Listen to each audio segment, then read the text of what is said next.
Been debating on what to do, how to show this in live time or to do it. I mean, honestly, the only way I could foresee doing it, to be able to explain it and to be able to kind of show, is to kind of do a dry run. Because, man, when you do it in real time, this stuff hardens up within a minute and a half. And I don't want to be having to try to fumble with the camera and everything. But anyway, we're going to do some how I inject the feet.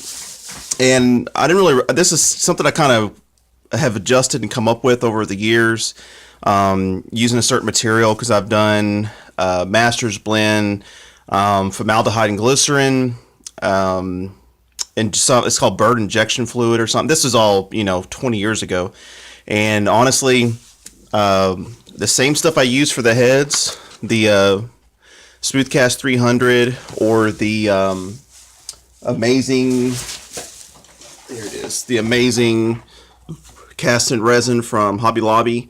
This stuff works great. The big thing is you need to cool it down, and the more you can slow down that process, that's going to be a big thing. So just to kind of do a quick run through. So obviously you got to wear glasses because, man, stuff gets in your eyes. No bueno, big time. So we have glasses, we have the bird. As I'm kind of finishing up the bird, this was just done yesterday, so it's kind of a good example.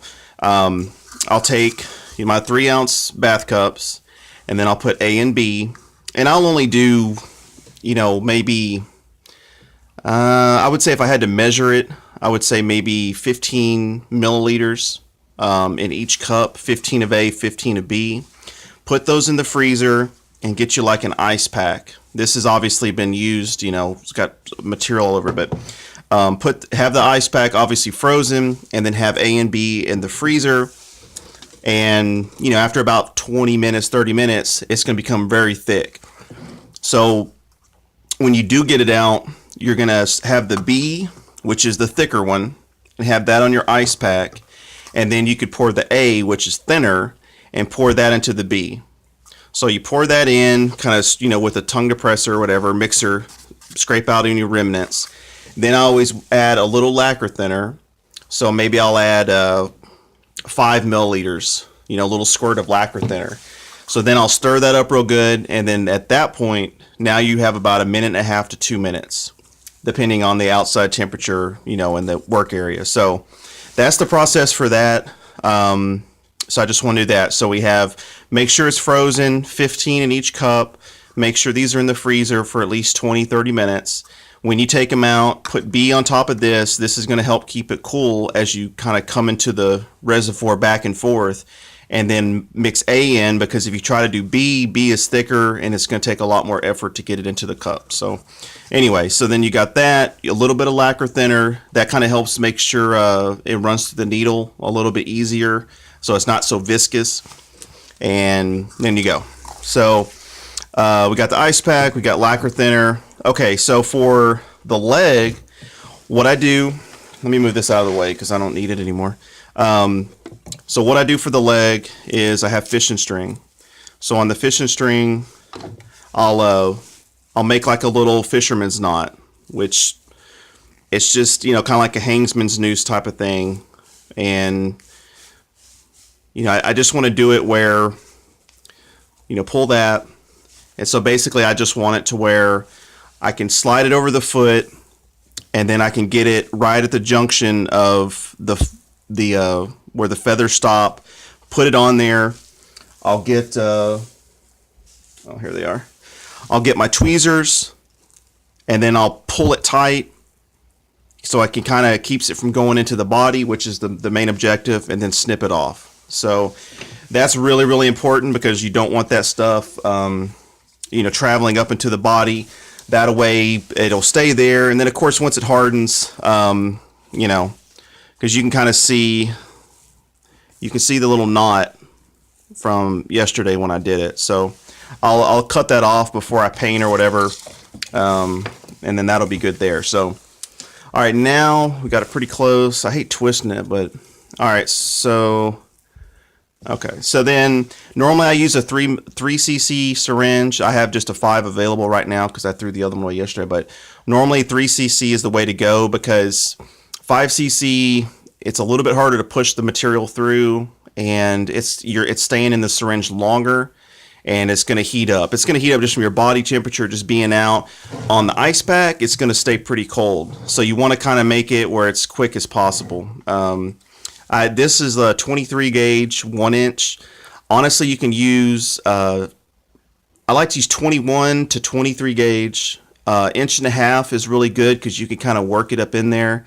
At least 1 inch, 1.25 inches. Anything shorter, you're just going to have to do too many holes. But so we have it mixed up, right? Just trying to do it chronological here. We have A and B mixed up. A goes into B. Lacquer thinner, mix well. You know, don't spend crazy amount of time mixing it.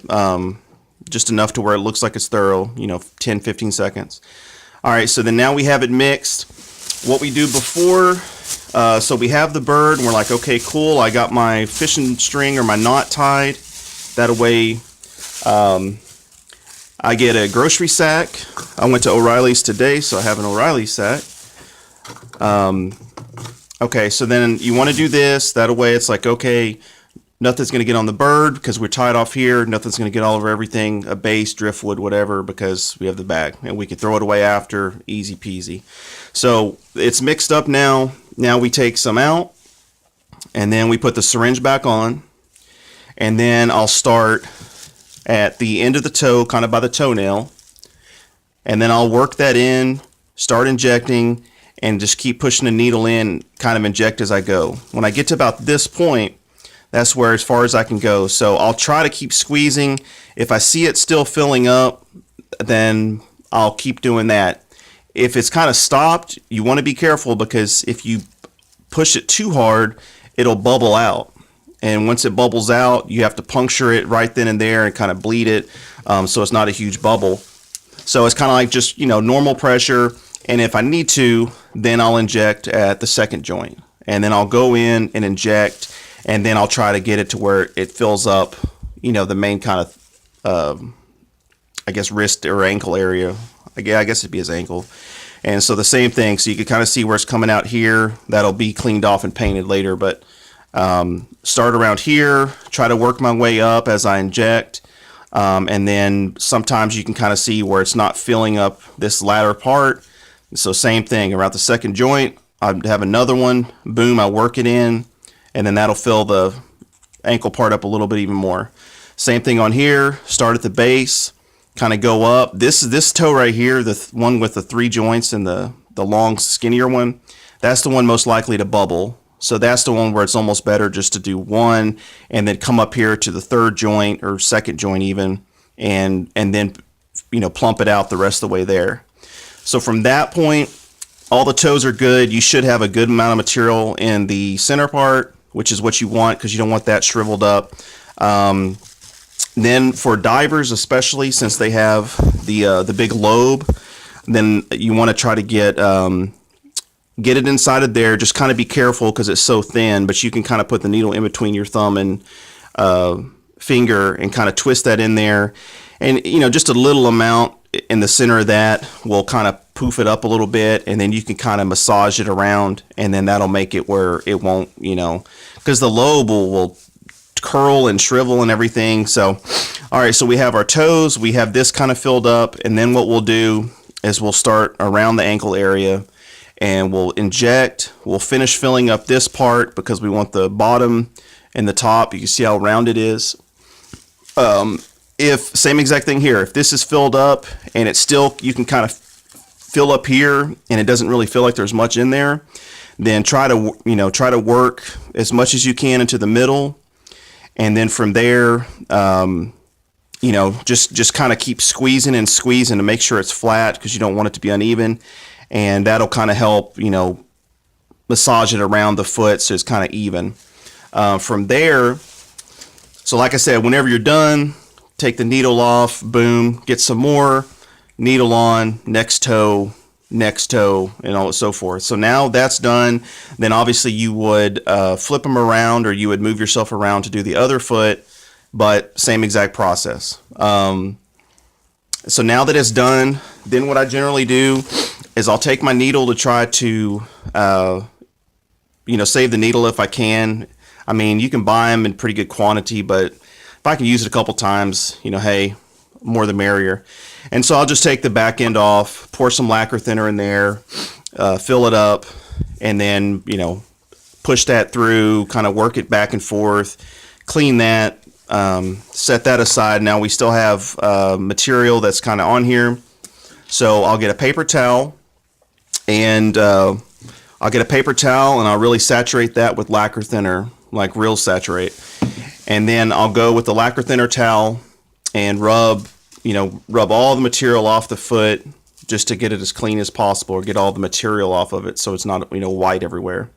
Once I'm at that point, now it's like, okay, cool, this is wiped off. It's kind of starting to harden up a little bit, especially after you get, you know, normally when I do it, I can do 2 ducks or 4 feet. So I'll have 2 ducks set aside, and by the time I get to the last foot on the second duck, it's starting to get kind of to that time. And by the time I get that done and get the needle, so if it's just 1 duck, you're going to have plenty of, you know, it'll seem like more time. But as this kind of starts to harden up, you know, just keep wiping it until it kind of starts to get, you know, whiten up a little bit, so you could tell that, okay, you know, now when you wipe it, it'll kind of won't be dripping out too much. So then we'll take our grocery sack, chunk that in the trash. So now we have a limp little foot that we need to, you know, make look good.